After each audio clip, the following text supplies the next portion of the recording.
It is the final measure of bravery to stand up to death in exquisite anguish. Tomorrow morning, Father, I'm gonna walk into a room, and some men are gonna kill me. Watching a painful death can be a great inspiration for those who are not dying, so that they can see how brave we can be when it's time to go. Marlon Brando, Johnny Depp, the Brave. If anything happens to me, you're the man of the house. Raphael and his wife, Rita, are trapped, struggling to raise their children in a bottomless pit of poverty. These people have placed themselves on the side of this dump where they can live off scavenged bits of materials. They can sell them. Raphael just can't bear to see his family suffering so much. His two little kids, a little boy that is probably going to grow up and be just like him. Raphael feels a complete failure as a husband, as a father. No means of providing for his family. I'm here about the job. He said that you were looking for somebody with a special kind of talent. We always say, you know, I would die for my family. But would you really? Would you really give up your life? Do you really love something or someone that much? Come with me.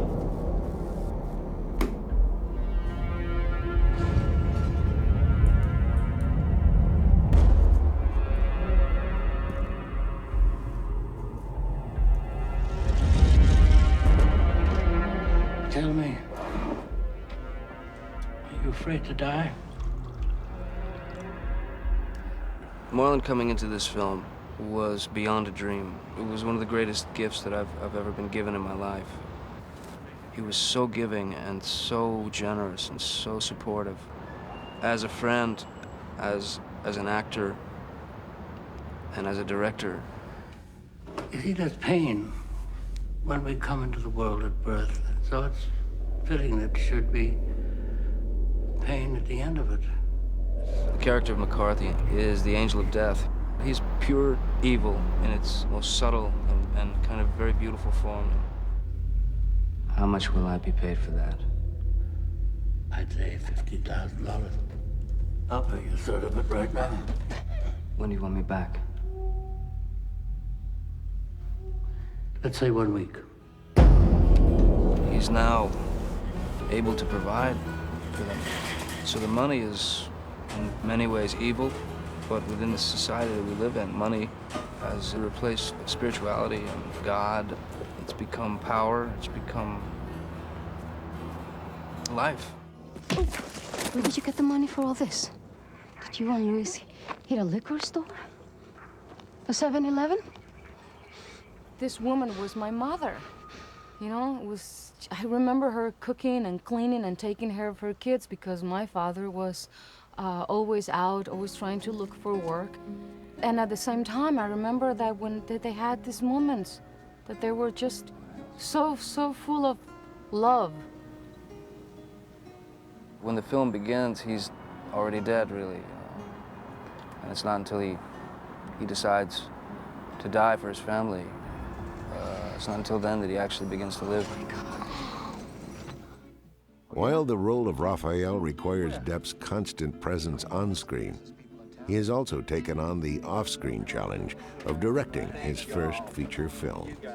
I should be committed to an institution immediately for even thinking that I could get away with that. These two things oppose one another. To be a director, you have to be in complete control of the set, complete control of the surroundings, and very aware of what's going on. I mean, it's insanity.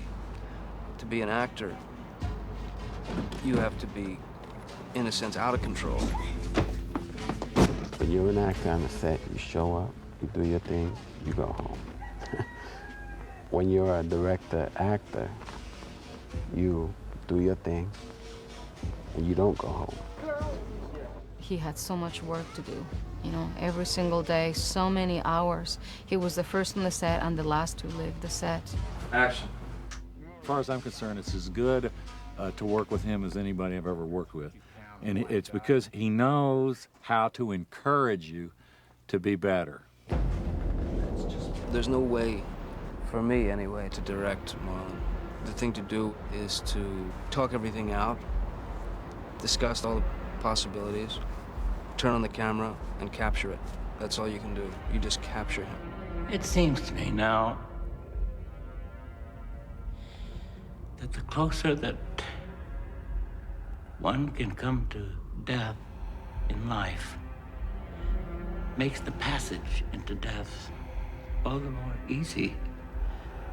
I really approached the film like as if there was a big white piece of paper and I was just gonna draw a picture on it. And whether that picture was good or bad, or whatever people thought of it, what they could never take away was that it was my picture.